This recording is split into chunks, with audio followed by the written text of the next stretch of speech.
예, 오늘과 다음번에는 이 빌레몬서에 대해서 함께 살펴보고자 합니다. 지난 제가 이제 수요일 날 설교할 때는 이 골로새서를 했는데 이 골로새 교회 안에 빌레몬이라는 사람이 있었고 골로새 그 도시 안에서 이 빌레몬이 자신의 집을 교회로 이제 활용할 수 있도록 개방을 하게 되었습니다. 그래서 이 골로새서를 배경을 가지고 빌레몬서를 살피면 훨씬 더 이해하기가 쉽습니다. 지도에 보면 이 골로새가 있고요. 그 위에 라오디게아가 있습니다. 그리고 그 위에 이제 히에라볼리가 있지요. 그래서 이 골로새는 차가운 물로 좀 시원한 생수로 유명하고 히에라볼리는 온천수로 유명하다고 이제 말씀을 드립니다. 그래서 라오디게아 교회에게 야 너희가 히에라볼리나 골로새처럼 뜨겁거나 차갑거나 쓰임 받는 자들로 그렇게 교회가 세워져야 된다라고 요한계시록에서 기록하고 있지요. 그런 배경을 좀 머릿속에 좀 생각을 하시고 이 골로새라는 도시 안에 교회가 세워졌는데 빌레몬의 집에서 교회가 시작되었구나, 이렇게 이해하시면 되겠습니다. 이 빌레몬서를 이제 기록할 때에 이 빌레몬이라는 사람에 대해서 여러 역사학자들과 신학자들이 연구를 했을 때 실제적으로 바울이 사도행전에 보면 골로새에 간 적은 없습니다. 그런데 이 골로새 출신 에바브라와 이 빌레몬이 이 바울이 3차 전도 여행 때에 에베소에 머물러 있을 때 이들이 에베소와 이 골로새가 상당히 거리가 멀지 않습니다. 그래서 이 골로새에 있는 에바브라와 이 빌레몬이 에베소로 가서 바울의 복음을 듣고 예수님을 믿고 와서 골로새, 라오디게아, 히에라볼리 요 세 도시가 이제 붙어 있으니까 거기에 교회를 세웠다라고 보게 됩니다. 그러니까 이 골로새, 라오디게아, 히에라볼리의 교회를 개척하는데 중심 멤버로 이 빌레몬이 있었다는 것이죠. 그래서 골로새서에 보면 에바브라가 이 세 도시에 말씀을 잘 가르쳤다는 것을 기록하고 있습니다. 그런데 이 빌레몬서는 개인 서신이긴 하지만 개인 서신임에도 불구하고 교회가 빌레몬이라는 그 사람에게 바울이 쓰는 편지지만 빌레몬의 가정에 이 편지를 쓰는 거기 때문에 그 가정이 또 교회였죠. 그러니까 그 가정에 있는 성도들도 이 서신을 읽고 이 바울의 이제 좀 특수한 목적, 즉 오네시모에 대한 내용들을 함께 공유하면서 교회가 바르게 서 나가기를 원하는 마음에서 이 편지를 쓰게 됩니다. 1절부터 3절은 이 서론에 해당되고 인사말에 해당되지요. 그래서 처음에 보면 그리스도 예수를 위하여 갇힌 자 된 바울, 갇힌 자 되었다라고 되어 있는데 골로새서와 이 빌레몬서가 함께 쓰여져서 바울이 로마에 있을 때에 이 편지를 가지고 골로새 교회들에게 보내고 빌레몬 가정교회에 이 편지를 동시에 보내게 되지요. 그래서 바울은 갇혀 있습니다. 그래서 바울은 로마 감옥에 갇히게 되어 자신은 지금 자기 민족과 이방 민족의 구원을 위하여 자신의 삶을 하나님께 드렸고 그 결과가 감옥에 갇혔다라는 것을 가르쳐주고 있죠. 여러분, 예수님 믿으면 만사형통 모든 것이 다 잘 될 것 같지만 그러나 이렇게 고난받고 감옥에 갇힐 때도 있고 감옥에 갇힌 것처럼 답답할 때도 있고 괴로울 때도 있는 것입니다. 또 때로는 바울이 말한 것처럼 풍부에 처할 줄도 알고 가난에 처할 줄도 아는 것처럼 잘 될 때도 있고 안 될 때도 있는 것이죠. 그러나 예수 그리스도를 위하여 갇힌 자 된 바울은 또 및 형제 디모데와 함께 빌레몬에게 이 편지를 쓰게 됩니다. 그래서 형제 디모데라고 되어 있는데 이 디모데 전후서에 보면 디모데를 믿음으로 낳은 아들로 표현합니다. 그래서 이 바울의 복음을 그대로 다 전수받은 자로 이 디모데를 소개하지요. 그러나 이 디모데는 다른 성도들과 함께 형제가 되었다라는 것을 말해주고 있습니다. 여러분, 이 골로새 교회 혹은 빌레몬 가정교회에서 디모데를 잘 모를 수 있잖아요. 실제로 얼굴을 못 봤을 수 있어요. 왜냐하면 바울은 사도행전 기록을 보면 골로새에 간 적이 없거든요. 그러니까 골로새 지역에 세워진 성도들은요, 바울의 얼굴을 모를 수도 있고 디모데의 얼굴도 모를 수 있어요. 근데 이 편지의 내용에서는 형제라고 표현합니다. 그래서 여러분 이 개념이 왜 중요하냐 하면 교회는 홀로 존재하는 것이 아니고요. 교회는 여러 지역에 흩어져 있는 형제들로 교회가 존재한다는 겁니다. 그래서 우리는 동산교회이지만 동산교회의 성도이지만 한국교회 안에 있는 거예요. 한국교회이지만 전 세계에 흩어져 있는 예수님을 믿는 자들이 다 우리의 한 형제다. 좀 넓은 의미도 가질 필요가 있는 것이지요. 그래서 이러한 형제 디모데에 대해서 설명을 하고 빌레몬과 자매 아비아와 우리와 함께 병사된 아키뽀와 내 집에 있는 교회에 편지한다 이렇게 표현하고 있습니다. 그래서 이제 꼭 정설은 아니지만 이 아비아는 빌레몬의 아내가 아닐까, 아키뽀는 그의 아들이 아닐까라는 의견을 내는 사람들도 있습니다. 자, 어쨌든 이 빌레몬의 그 가정에 있는 아비아 그리고 아키뽀 그리고 그 가정의 교회에 이 편지를 쓰고 있다라는 것을 말해주고 있죠. 그래서 빌레몬서 1장 19절에 보면 이 빌레몬과 바울 사이의 관계가 이렇게 됩니다. 나 바울이 친필로 쓰노니 내가 갚으려니와 내가 이 외에 내 자신이 내게 빚진 것을 내가 말하지 아니하노라 이렇게 되어 있죠. 그래서 빌레몬을 이야기할 때는 야 빌레몬 너 나에게 빚졌어 라는 거예요. 근데 어떤 빚을 졌을까요? 복음을 듣고, 그죠? 복음을 듣고 구원을 받고 가서 이제 개척을 하게 교회를 이제 세우게 되는데, 그래서 요 1장 19절 때문에 이 빌레몬은 바울에게 직접 복음을 듣고 배운 자로 그렇게 여겨지고 있습니다.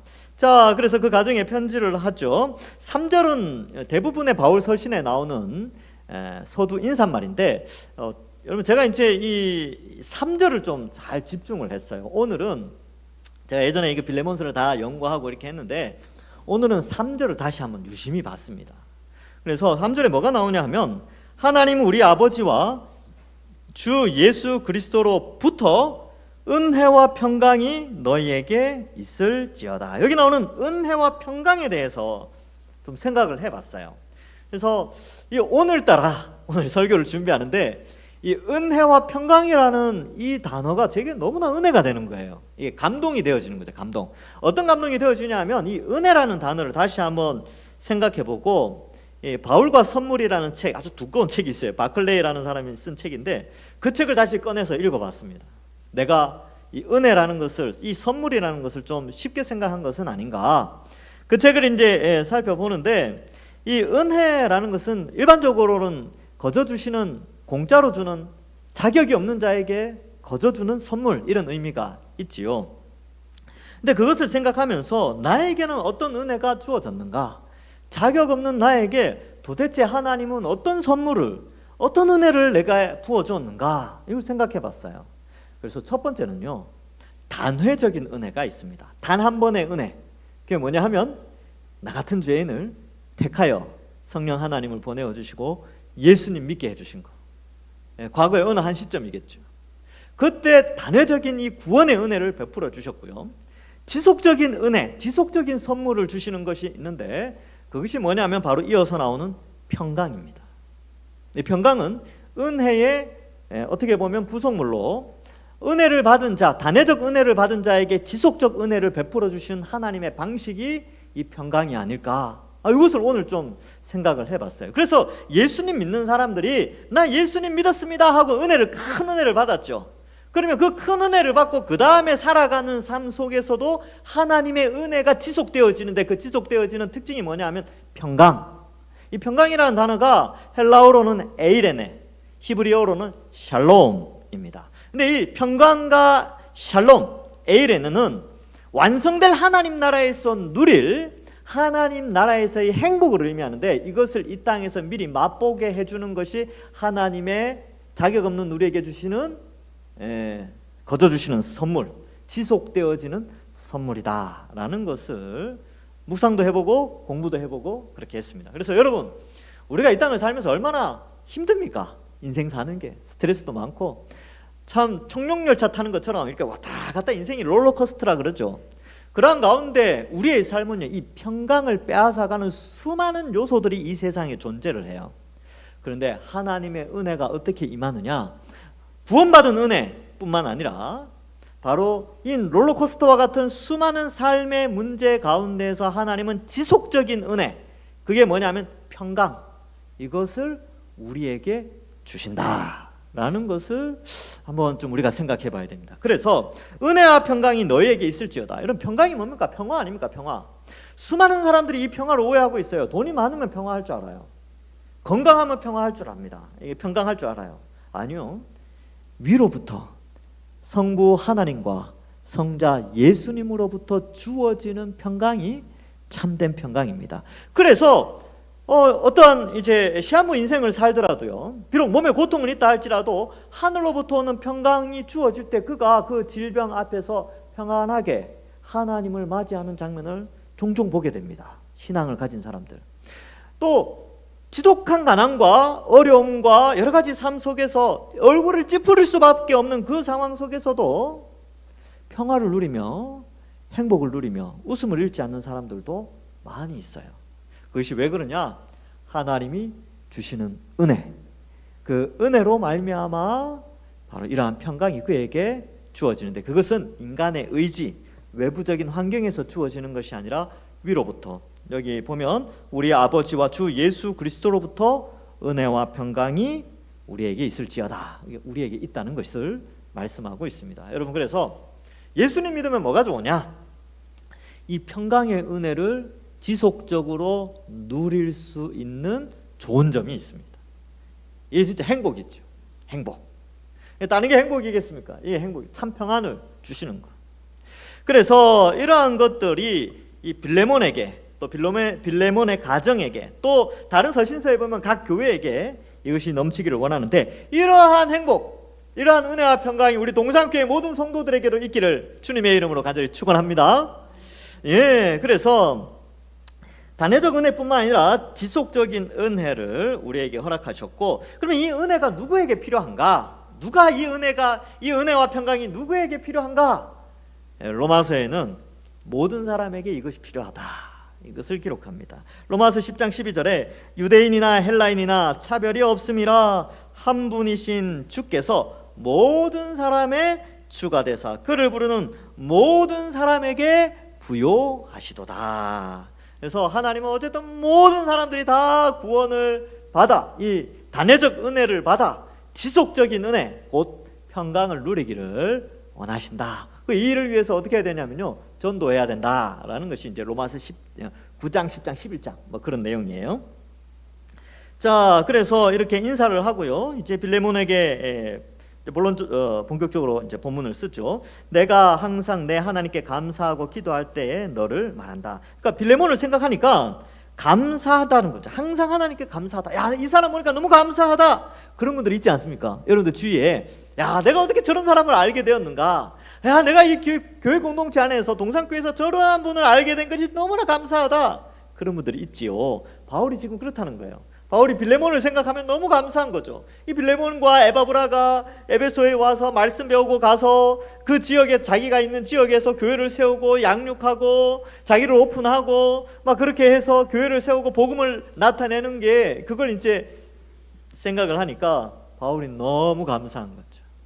저도 마찬가지입니다. 제가 이제 우리 동산교회에서 신앙생활을 하면, 야, 이분은 이래서 감사하고 저분은 저래서 감사하고, 야, 어떻게 이렇게 하나님께서 이렇게 우리 동산교회 안에 이렇게 하나님의 일꾼들을 잘 세워주셨나, 감사할 때가 너무나 많이 있습니다.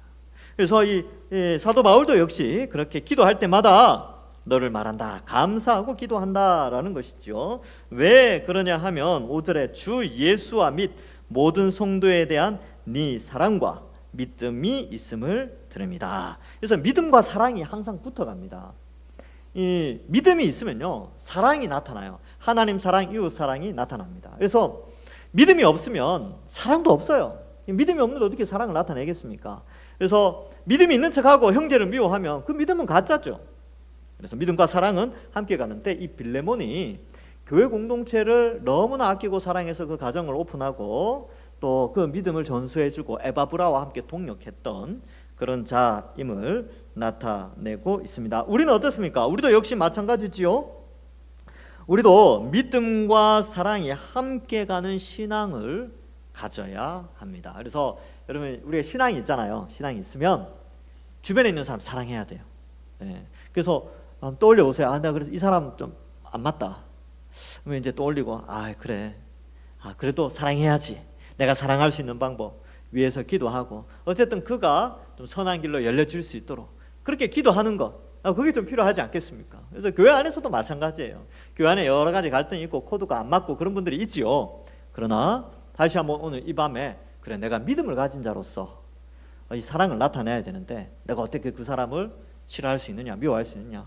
오히려 그 사람을 이해하려고 하고 배려하려고 하고 또 섬겨주는 것이 바로 교회의 모습이고 믿음의 모습이다라는 것을 우리가 다시 한번 생각해 보게 됩니다. 그러니까 이걸 딱 듣고 믿음과 그 사랑으로 나타난 그의 수고와 헌신을 들으니까 얼마나 감사한지요. 하나님도 얼마나 기뻐하시겠습니까? 그런 사람이 있으니까, 빌레몬이 그렇게 서 있으니까. 그래서 6절에 보면 이로써 오늘 이제 설교 주제가 이 본문에 나오는데, 내 믿음의 교제가 우리 가운데 있는 선을 알게 하고 그리스도께 이르도록 역사하느니라. 지금 사랑과 믿음, 이것이 믿음의 교제로 나타나는 거예요. 그러니까 빌레몬이 그 가정과 골로새 안에 있는 교회들과의 이런 믿음의 교제, 성도로서 서로 교제하는 것을 통하여서 선을 알게 한다. 그러니까 그가 행하는 그 어떤 행동으로 말미암아 선을 알게 하는 거죠. 그 선이 뭡니까? 그리스도에 이르도록 하는 선, 결국 복음을 나타내는 것이죠. 그러니까 지금 이 5절과 6절을 통하여서 이 말로, 그러니까 복음의 메시지가 말로 전달되는 것도 있지만 믿음의 교제를 통하여서 그 복음의 선한 영향력으로 말미암아 다른 사람들을 그리스도께로 인도하는, 그리스도께 이르도록 하는 일들, 이러한 것들이 있다는 것을 나타내고 있습니다. 그러니까 이 구절을 통해서 우리가 알 수 있는 것은 빌레몬이 이 자기의 집뿐만 아니라 골로새 지역 안에서 굉장히 선한 영향력으로 복음을 나타내었다는 것이죠. 그러니까 빛과 소금의 역할, 그러니까 말로만 하는 것이 아니라 그의 믿음의 교제, 이 교제는 사람과 사람 사이의 만남이잖아요. 관계. 근데 이런 사람과의 관계를 맺으면서 예수 그리스도의 십자가 형벌 대속에 그 복음을 나타내는 일로, 또 그 사람의 삶과 언어와 행실로 말미암아 어떤 한 사람을, 또 다른 사람을 그리스도께로 인도하는 역할을 잘 감당했다는 것이죠. 그래서 그의 삶을 칭찬하고 그의 신앙과 그의 교제권, 그 교제의 목적을 칭찬하고 있는 것입니다. 한 사람의 올바른 교제권이 복음을 영광스럽게 한다는 것을 이 구절에서 우리는 알고 있습니다. 여러분, 우리의 교제권도 이래야 됩니다. 우리의 믿음의 교제권도 이러하면 좋습니다. 교회 안에서는요, 다른 성도들과 교제하면서 오히려, 야, 내가 저 사람 보니까 복음이 뭔지 알겠다. 야, 내가 저 사람 보니까 예수님이 어떤 분인지 알겠다 라는 것을 알 수 있을 정도로, 야, 복음이 저렇게 저 사람을 변화시켰구나, 복음의 영광을 드러내는 그런 삶을 우리가 살아갈 필요가 있다는 것이죠. 그래서 우리의 삶은 복음의 영광을 드러내는 그러한 수단으로 세워져야 된다. 빌레몬처럼 그렇게 사는 것이지요. 그래서 저 사람이 저렇게 봉사하고 헌신하고 신앙생활 하는 거 보니까, 야, 복음은 정말 선하고 아름다운 것이구나, 예수님 믿는다는 게 이렇게 멋진 것이구나 라는 것을 나타내게 되는 것이죠. 여러분, 이게 교회 안에서뿐만 아니라 가정 안에서도 마찬가지입니다. 야, 우리 아버지, 어머니, 할머니, 할아버지 보니까, 우와, 역시 신앙생활 하는 것, 예수님 믿는 것, 이거 너무나 아름다운 일이구나, 너무나 선한 일이구나 라는 것을 가정에서 알게 되는 것이죠. 그래서 여러분, 가정에서 믿음의 교제가 나타나고 교회에서 믿음의 교제가 나타나는 사람은요, 세상 속에서도 믿음의 교제를 나타내면서 많은 사람들이 그의 삶의 선을 통하여 그리스도께로 이끌림을 받는 그런 역할을 우리도 감당해야 된다라는 것을 알 수 있습니다. 그렇게 되어야, 여러분, 여기 그죠? 다음 주일이 새가족 초청 주일입니다. 그렇게 될 때에 그들이 이 초청을 했을 때, 그래, 네가 믿는 그 예수님 나도 믿어보겠다, 나도 그 복음 듣고 나도 교회 공동체에 기속되어져서 함께 하나님 나라의 백성으로 천국의 복락을, 그 평강을 나도 누리고 싶다, 이런 생각이 들게 되는 것이죠. 그래서 이러한 빌레몬의 삶을 통하여서 우리는 많은 이 복음의 접촉점에 대한 그 교제, 그러한 것들을 좀 배울 수가 있게 되는 것입니다. 한 명의 신실한 그리스도인이 그를 통해 선을 알게 되고 그 선으로 인해 그리스도를 알게 되어지는 것입니다. 자, 계속해서 이 보시면 7절에 그래서 형제여 성도들의 마음이 너로 말미암아 평안함을 얻었으니, 그러니까 빌레몬 때문에 성도들이 평안한 거예요. 그러니까 그런 거 있잖아요. 야, 이 사람 만나면 늘 편안해. 이 사람한테는 뭐 허물이 없고 그냥 신경 쓸 게 없어요. 늘 편안하게 만날 수 있는 그런 사람. 그런 사람이 바로 빌레몬이었어요. 빌레몬은 참 편안한 사람이었습니다. 다른 사람을 편안하게 해주고 화평케 하고 여러 사람에게 즐거움과 평안을 주는 그런 사람이었죠. 그래서 제가 이 구절을 읽으니까 마태복음 5장 9절이 생각났습니다. 빌레몬은 바로 이런 사람이구나. 마태복음 5장 9절에 보면 화평하게 하는 자는 복이 있나니 그들이 하나님의 아들이라 일컬음을 받을 것이며, 이 화평, 평안, 평화 다 같은 말입니다. 다 에이레네, 샬롬 이런 뜻이에요. 그러니까 다른 사람을 화평하게 하고 평안을 끼치고 또 다른 사람을 편안하게 해주고 또 다툼이 있는 곳에 가서 화해시키고 평안을 이끌어가는 그 사람, 하나님의 아들이라 일컬음을 받는 복받은 자다라는 것인데, 이 빌레몬을 통하여서 이것을 잘 보여주고 있습니다. 너로 말미암아 성도들의 마음이 평안함을 얻었다. 참 부러운 그런 모습입니다. 저도 그랬으면 좋겠습니다. 여러분들도 그랬으면 좋겠습니다. 여러분들 때문에, 저 때문에 다툼이 있는 곳에 화해가 있고 또 서로 간에 갈등이 있는 곳에 평화가 있고 기쁨이 있고 행복이 있는 그런 사람들로 우리가 쓰임받을 수 있다면 이것만큼 좋은 게 어디 있겠습니까? 그래서 이거는 뭐 목사님이 하시는 거 아닙니까? 목사님이 화평케 하는 사람이죠. 이렇게만 생각하지 마시고 내가 바로 화평케 하는 사람이 되어야 되겠구나. 내가 갈등이 있는 곳에, 내가 다툼이 있는 곳에 나로 말미암아 화평케 할 수 있다면 나중에 주로부터 하나님의 아들이라 칭함을 받는 칭찬을 받게 되는구나. 빌레몬이 바로 이러한 칭찬을 받게 되는 것이죠. 그래서 교회는요, 화평케 하는 자가 있어야 됩니다. 교회는 평안하고 편안함을 추구하며 그것을 이끌어가기 위해서 노력하는 사람들이 있어야 됩니다. 빌레몬과 같은 사람들이 많아야 되죠. 그래서 세상은 유능한 사람, 똑똑한 사람, 돈 많은 사람, 사회적 지위가 높은 사람, 권력을 가진 사람들을 좋아하고 그러한 사람들을 필요로 합니다. 그런데 교회 공동체는 그렇지 않아요. 교회 공동체는요, 화평케 하는 자가 필요합니다. 다양한 사람들, 교회는 정말 다양한 사람들이 모이는 곳이거든요. 정말 갈등이 충분히 유발되는 것이 자연스러울 수 있을, 그러니까 의인이 모이는 곳이 아니라 죄인이 모이는 곳이기 때문에 갈등이 얼마든지 유발될 수 있지만 그 가운데에서 화평케 하는 자가 많은 교회가 좋은 교회입니다. 여기 앉아 계신 분들이 바로 이 화평케 하시는 분들이 되시기를 주님의 이름으로 또한 간절히 축원합니다. 네, 그래서 어떤 사람은 맨날 다투기만 해요. 싸우기만 하고 시비 걸고 그런 사람도 있어요. 그러나 우리는 다툼과 시기와 질투 가운데 화평을 추구하고, 이 갈등 속에서 어떻게 화평을 유지할 수 있을까? 이것을 고민하면서 신앙생활을 하는 것이죠. 그런 자에게 하나님의 칭찬이 있다라는 것을 말합니다. 그래서 지도자인 저와 또 중직자들은 특별히 화평케 하는 자로, 빌레몬과 같이 이러한 자들로 세워져야 한다라는 것을 우리에게 가르쳐 주고 있습니다. 그래서 여러분, 교회는요, 성자 하나님이신 예수님이 이 땅에 성육신하셔서 우리의 죄의 형벌을 대신하여 십자가에 죽으심으로 말미암아 세워진 교회입니다. 어마어마한 희생과 값진 대가를 치르고 교회가 세워졌어요.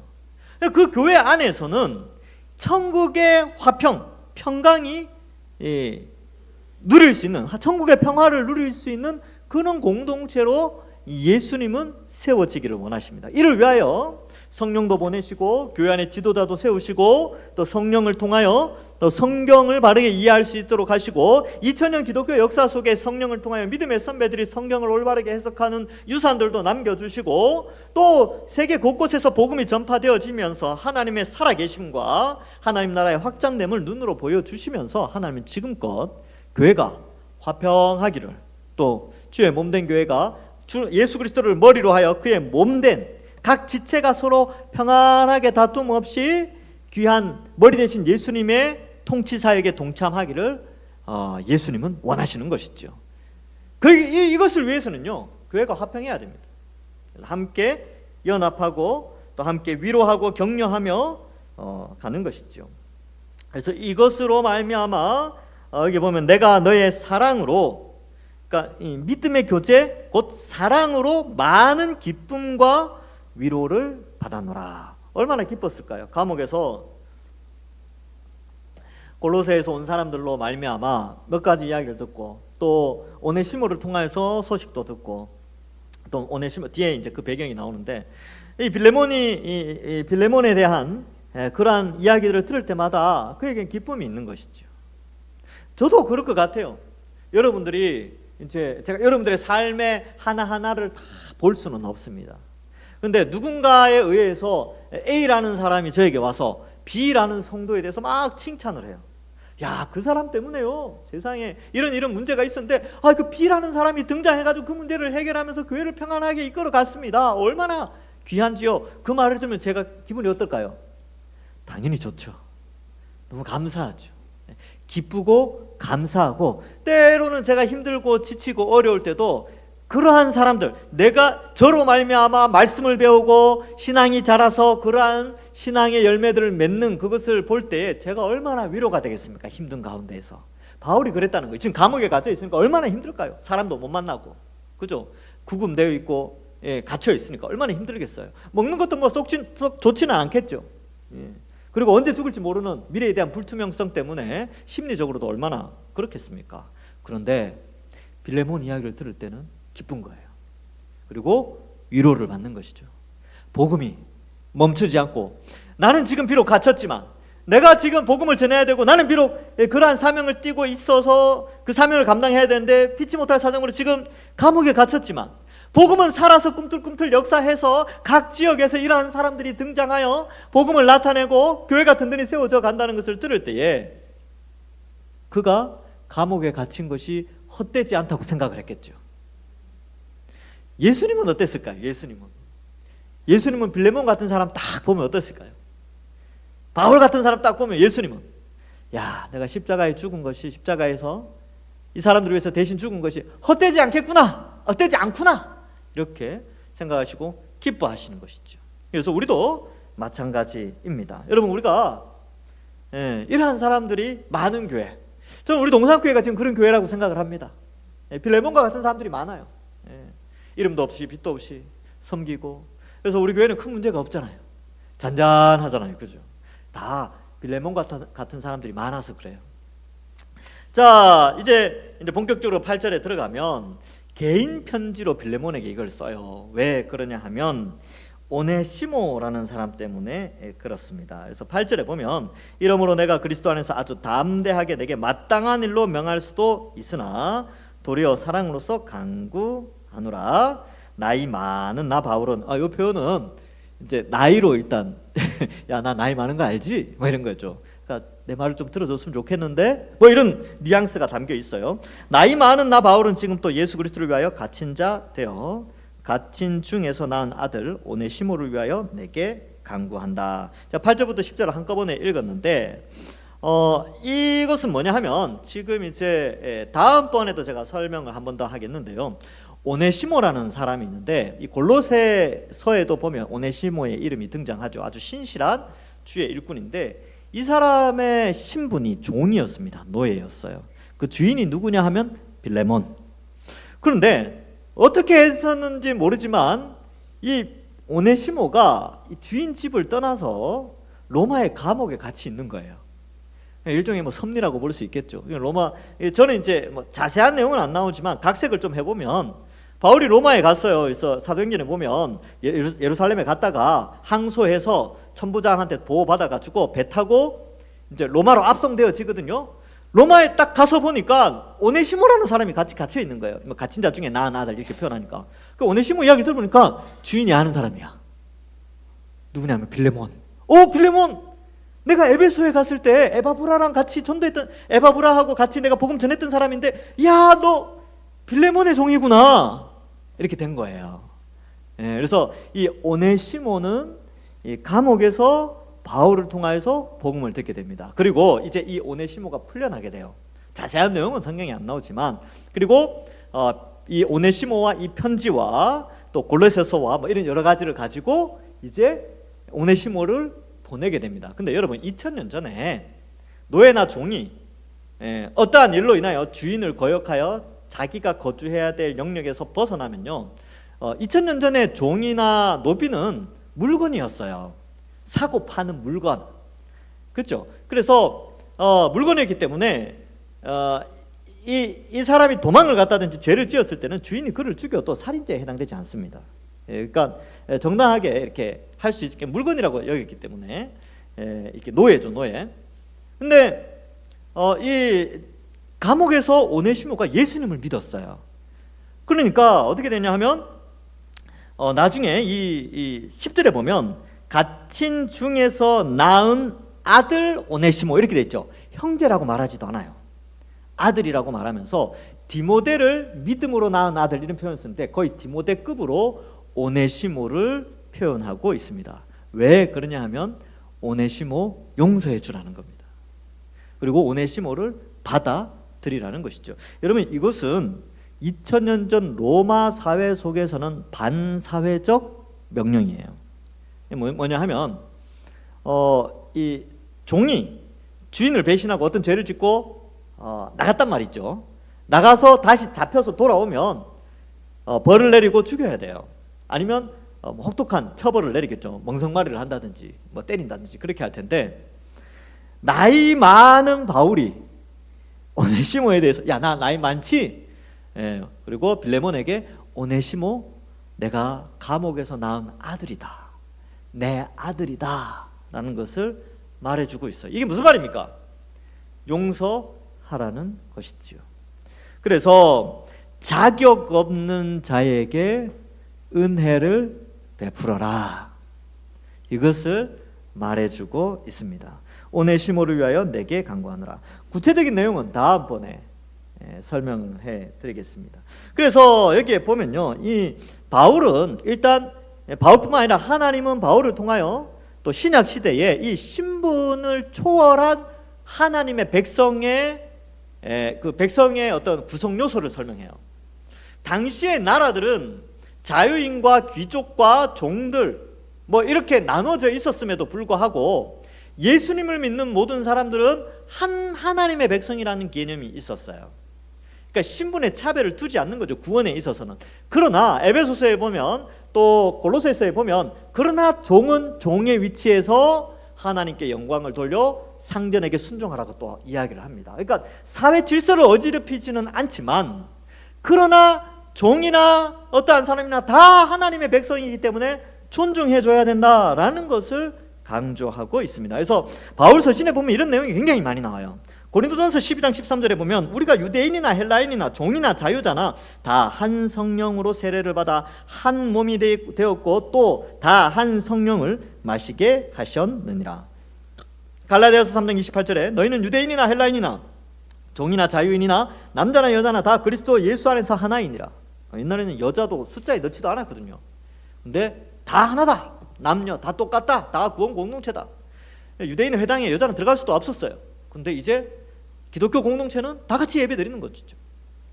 에베소서 6장 8절 이는 각 사람이 무슨 선을 행하든지 종이나 자유인이나 주께로부터 그대로 받을 줄을 압니다. 종과 자유인을 같이 설명합니다.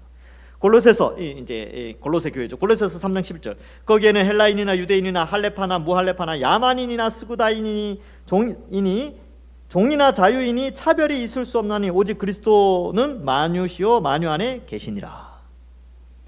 그래서 여러분 기독교는 어느 시대나 그 시대를 초월해서 존재합니다. 그래서 핍박을 많이 받았어요.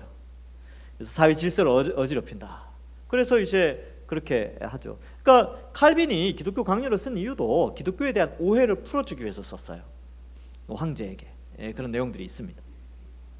그래서 오늘날도 마찬가지죠. 오늘날은 우리나라 같은 경우는 신분 제도가 없잖아요. 신분 제도가 없어요. 그런데 보이지 않는 신분 제도와 등급을 나누죠.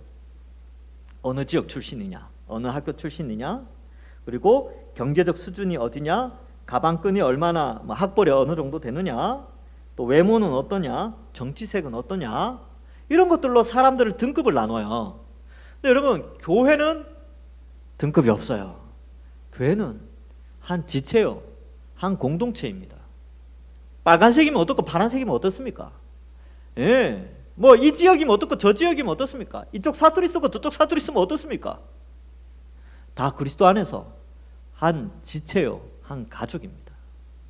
그렇기 때문에 이러한 개념을 가지고 있으면 여러분, 이러한 생각을 온전히 가진 교회 공동체가 이 사회와 비교해볼 때 또 다른 거예요. 이 사회하고는 또 다른 성향의 공동체를 형성하죠. 이 사회는 어떻습니까? 늘 자기끼리 이렇게 잘 뭉치잖아요. 그래서 그 공동체 안에 함부로 또 못 들어가요. 뭐 자격도 뭐 이렇게 까다롭고 막 그래요. 그러나 교회는 그렇지 않습니다. 교회는 빈곤, 부, 강건, 노소, 남녀 상관없이 다 하나님의 백성으로 서로 연합한 공동체이지요. 그래서 이 오네시모를요, 갇힌 자 중에 낳은 아들이다라고 설명을 하고 있습니다. 성도는 다 동일합니다. 성도 안에서 형제간에 급을 나누거나 또 교회 안에서 함부로 그 사람을 평가해서는 안 됩니다. 오늘날에는요, 이렇게 경제적인 수준으로 많이 나누는 시대가 되었어요. 조선시대 때는 출신이죠. 조선시대에서 이제 대한민국으로 넘어오면서 60년대까지도 족보 따지고 뭐 양반집이냐 무슨 집이냐 이런 거 막 따지고 막 그랬다니까요. 지금 이제 많이 없어졌죠. 근데 그래요. 근데 우리나라에 이제 기독교가 들어왔을 때 이 부분의 갈등이 좀 있었지만 잘 극복해냈어요. 어떻게 해요? 남녀 구분은 있었어요. 그래서 예배당을 기역자로 해가지고 남자 줄 여자 줄 이렇게 했는데 이 종과 주인은 같은 장소에서 예배를 드렸어요. 아예 애초부터. 그러면 양반들이 이제 갓 쓰고 도포 입고 예배당에 딱 들어가잖아요. 그럼 노비들은요, 땀 냄새 풀풀 풀기고 잘 안 씻어요. 근데 냄새가 막 난단 말이죠. 근데도 양반하고 같이 예배 드렸어요. 옛날 이제 사파 같은 데 보면 그 초대교회, 우리나라 초대교회 그 예배 장면 보면 그렇게 돼 있어요. 양반이든 흔히 말하는 노비, 상놈이든 상관없이 한 지체로 교회에서 섬기는. 또 한국 교회사에 보면요, 노비가 먼저 장로가 되고 목사가 되고 막 그런 것도 있어요. 그럼에도 불구하고 주인이 얼마든지 막 이제 자기 노비가 장로가 먼저 되고 나중에 신학교를 보내주고 막 그런 것도 있어요. 우리나라는 아주 처음 토양을 내릴 때부터 아주 성경적으로 교회가 잘 정착된 그런 예가 있습니다. 이 빌레몬에게 그것을 말하는 거죠. 그리스도 안에서는 신분이 없다. 다 한 형제 자매요. 바울 또 오히려 오네시모는 내 아들이다. 내 아들 대하듯이 대하여 달라.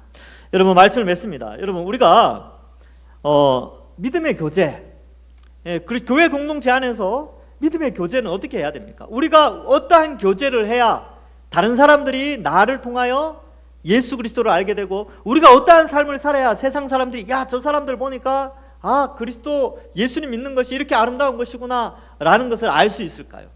그것은 바로 믿음에 합당한 사랑의 삶을 사는 것이고, 이해하고 협력하고 도와주고 넓은 마음을 가지고 살아가는 것이죠. 말과 행동이 교회에서나 가정에서나 세상에서나 동일하게 또 하나님 앞에서 귀하게 쓰임 받을 때, 그럴 때에 빌레몬처럼 칭찬을 받게 됩니다. 여러분이나 저나 완벽할 수는 없어요. 누구나 완벽할 수는 없죠. 그러나 성경 말씀에 순종하여서 성령의 인도함을 받아 주님 부르시는 그날까지 성경의 뜻을 따라서 이 믿음의 교제를 하고, 그로 말미암아 선을 드러내고 복음의 영광을 나타내어서 주님 앞에 섰을 때 제2의 빌레몬, 제3의 빌레몬처럼 칭찬받으시는 우리 모든 성도들 되시길 주님의 이름으로 간절히 축원합니다. 기도하겠습니다. 하나님 아버지, 은혜를 감사합니다. 우리를 택하여 구원하여 주시고 하나님 자녀 삼으시고 하나님의 일꾼으로 삼아주시며 복음의 영광을 나타내며 또 믿음의 교제 가운데 선을 드러내는 주의 백성들로 세워주시니 감사합니다. 우리가 믿음 생활하면서 하나님께 영광 돌리고 하나님의 기쁨이 되어지는 저희들 될 수 있도록 축복하시고, 또한 우리가 하나님의 통치 아래에서 많은 은혜와 평강, 지속적인 은혜의 선물인 행복을 누리는 저희들 다 될 수 있도록 축복하여 주옵소서. 감사드렸고 예수님의 이름으로 기도하옵나이다. 아멘.